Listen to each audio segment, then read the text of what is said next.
All right. Okay. What is your name? I'm Melinda Fiel Lamar. And how do you spell your name? Your last name? F is in Frank, EOLA hyphen MAHAR.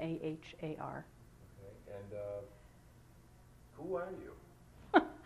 I am a wife and a mother of three and an executive director of a nonprofit in the Monadnock area, a clinical psychologist by training, an administrator more or less by accident, and very interested in kind of leadership in general, what it takes, where it's going. It's what's interesting to me about this program. Well, take me back a few years. What brought you here? Where were you at that time? Well, I worked for a long time in community mental health.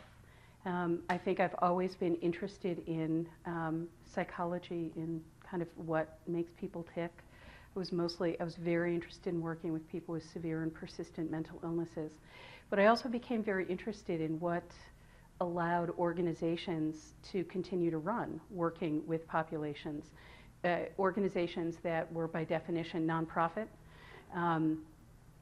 My belief is that the thinking is the same, running a for-profit and a nonprofit. Most people think that it's not. Nonprofit status is really just about what you do with the money. It doesn't mean that you can't make money, as it turns out. It just means it's really about what you do with it. And so I really became very interested in how do we make sure we get to continue to do this work, and that wound up getting me into administration. We, as a region in the Monadnock region, were beginning to do a Medicaid managed care pilot project, and I started focusing on that and wandered further and further away from the clinical work and more into the administrative work. I kind of haven't looked back from then. I'm fortunate to work in a part of the state that's very collaborative by nature. We work well with others. We play well with others. I think we learned a long time ago that when we come together as a group of providers, we actually accomplish a whole lot more than any one of us can do on our own. But I also became interested in how we got there. You know, I think we talk about the Monadnock region often as an innovative place, as a place that the nonprofits really do new and interesting things. And I began hearing at the state level, I work a lot with the state, well, that works in the Monadnock region, it's not going to work anywhere else. And I don't think that's true. I think there is a formula. I think that it is replicable. But I have to understand how we got where we are in the Monadnock region to understand how other regions can do the same thing. So my interest in looking for a doctoral program was really looking for a program that can help me expand my thinking and really begin to investigate that question. Okay. That's about the doctoral program. Why Franklin Pierce? You could have gone anywhere, technically. Let's say I could have. Well, I'll tell you what is really interesting to me about the Franklin Pierce program is that it's an interdisciplinary studies program. Explain that to me, to a layman. I would be happy to. I'm just learning about it myself. As a student, I've always been a very interested student. I want to know lots of things about lots of things.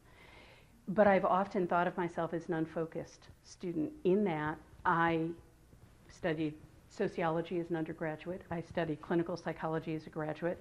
But for me, the story is bigger than sociology, and it's bigger than psychology, or it's bigger than economics. So I've always felt like I'm a bit unfocused because I look beyond whatever I'm studying. And I always thought of that as a weakness, that I just needed to be more focused and more disciplined and focused on a discipline. So as I began looking at doctoral programs, I stumbled upon the Franklin Pierce program, and they begin to describe what interdisciplinary studies is. And the way that I would describe that is this way of looking at questions that live in that gray area in between disciplines, information that isn't just about one particular discipline, but is about many different disciplines, and really begins to knit together as new information, as new knowledge. It isn't one particular discipline. It is a combination of them.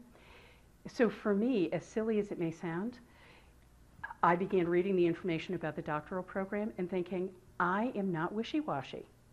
I'm interdisciplinary. Who knew all these years? It isn't about lacking focus. It's about having broader interests than one particular discipline. And how do they help you? I mean, I'm not talking about the university as a whole. Mm-hmm. I'm talking about, is it intimidating? I mean, come on, I don't mean to push you around. I'm 52, right? Come on, I'm too old. I'm done with school. Yeah. I'm just going to go off into old age, and that's it. What are you doing this for? What are you trying to prove to somebody? Well, really, to no one but myself. No, explain that. I want you to say what you just said and preference it. Sorry. No, that's okay. Look, I'm, being in my position. Mm-hmm. Start with that. Okay. Well, and you're obviously going to be chopping this up, so that's fine. Use what you want. Another piece of the story that's important for me that has nothing to do with the university is that last year I had breast cancer, was diagnosed with breast cancer, and have successfully went through treatment. It was definitely a hard year. I've been dancing with this idea of getting my doctoral degree for 10 years, and it was always something that I was going to do later. And there is something about having breast cancer, or probably any kind of serious health concern, that will get you moving, as it turns out. And so I really started last summer in earnest looking for a doctoral program because I couldn't figure out what I was waiting for. The reason I want to do this, and I'm 53. I'm far from too old to be doing this. Though there's a point in my life when I was younger, oddly, that I would have thought that I was too old to do this.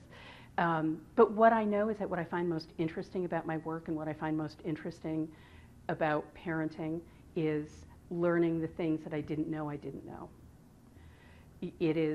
That's what drives me. There is a boatload of things that I have no idea I don't know. And I want to know everything. I never will, but that's kind of my goal. So that, I got into the program in part because I had a health crisis, and that got me moving. I got interested in this program because it is a way of thinking that I can really get next to and really get excited about. This idea of looking at things very broadly and bringing pieces of information and learning together. And I think that I think it'll make me a better person. I think it will make me a better executive director. I think it'll make me a better parent. I'm watching this online. What would you say to me, to a person who's thinking about this? But I'm apprehensive. I'm apprehensive about my age. I'm apprehensive about, let's see, 300,000 reasons probably, and I can't think of them other than my age and I don't know. I don't know. What would you say to me? But I'm leaning on. It might be this college, but it might be the college that's adjacent to it. Same price, same everything. XYZ University, which is right next to here. It's just as easy. Mm-hmm. Why should I go here? What is it about this? One of the things that I was concerned about when I really decided to go back to school in earnest is that I am, even at 53, I'm the parent of 3 relatively young kids. I have a 10-year-old, a 13-year-old, and a 15-year-old, and a full-time job.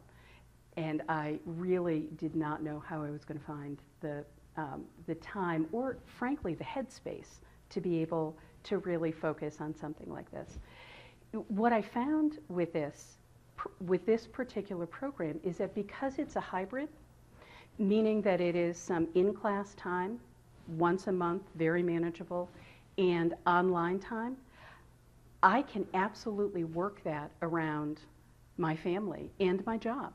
I can sit down at 8:30 at night when my kids are in bed and do 2 hours of schoolwork, get very engrossed in that, and and I will have taken nothing away from my family, and I will have taken nothing away from my job. One of the things, and I said this to Dr. Neptune this semester, I didn't know I had all that extra available headspace. Because it's now filled with all kinds of things that I'm not sure what I was doing with that before.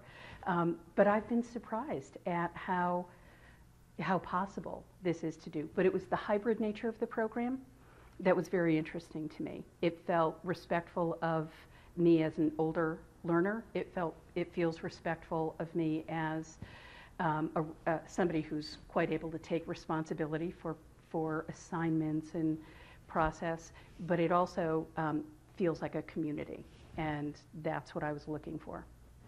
How would you fill in this blank?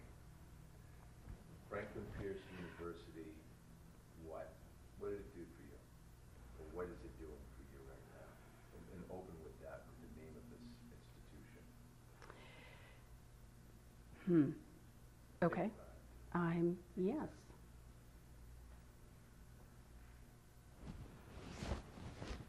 It's a little hot here. Can I grab some water? Sure, yeah, please. Thank you. Yeah, and I really do wonder what I was doing with all that headspace before, but you know. Only one thing. Yeah. That's all I need. Just, I know it's a lot to, you probably have 50,000 things that you would say, but just for you. But to me, what would you say, what would you offer to me if it's like, yeah, come here because why? Use your own experience if you want to. Yeah. I think that for me, Franklin Pierce University has given me the opportunity to explore ways of thinking and ideas that I hadn't had an opportunity to do before. And that's not quite really what I want to say.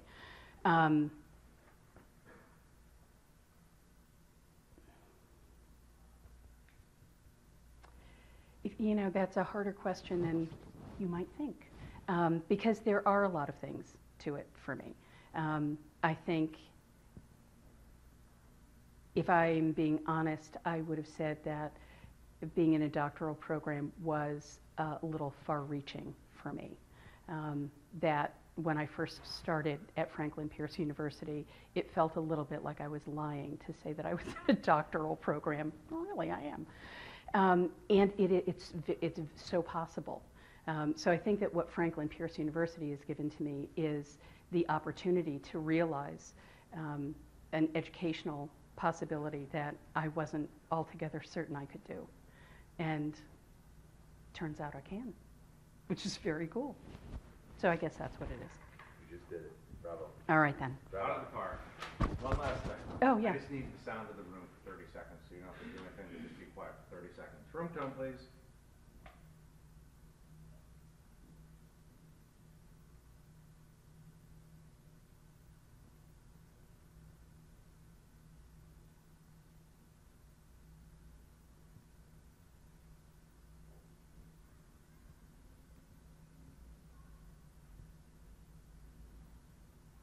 That'll do.